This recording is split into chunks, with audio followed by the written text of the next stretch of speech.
শারদীয় দুর্গাপূজার মহাষ্টমীতে রামকৃষ্ণ মিশনে কুমারী পূজা হয়েছে। এবার কুমারী রূপে ৬ বছরের লাবণ্য চ্যাটার্জিকে পূজা করা হয় শাস্ত্রমতে, যার নাম মালিনী। রাজধানীর রামকৃষ্ণ মিশনে প্রতি বছরই মহা অষ্টমীতে কুমারী পূজা উদযাপন করেন সনাতন ধর্মাবলম্বীরা। এদিন কুমারী বালিকার মধ্যে বিশুদ্ধ নারীর রূপ কল্পনা করে তাকে দেবী জ্ঞানে পূজা করেন ভক্তরা। সনাতন ধর্মাবলম্বীদের বিশ্বাস, অষ্টমী তিথিতে প্রতিটি নারীর মাঝেই দুর্গা মাতৃরূপে প্রস্ফুটিত হন, আর তাই মায়ের রূপে কুমারী কন্যাকে জীবন্ত প্রতিমা করে তাকে পবিত্র মেনে দেবীর আসনে বসিয়ে পূজা করা হয়। অগ্নি, জল, বস্ত্র, পুষ্প ও বাতাস, এই ৫ উপকরণে কুমারী মায়ের পূজা করা হয়। মহা অষ্টমীর পূজার আনুষ্ঠানিকতা হয় ১৬টি উপকরণ দিয়ে। এছাড়া মহা অষ্টমী উপলক্ষে সন্ধ্যায় সন্ধি পূজা হবে।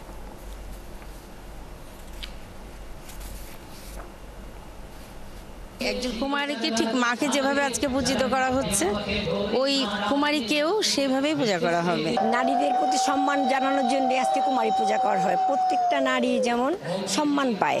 এটা আমরা প্রতিমাতেও পূজা করি, কুমারীতেও পূজা করি, কিন্তু সকল ক্ষেত্রেই সে আমাদের মা।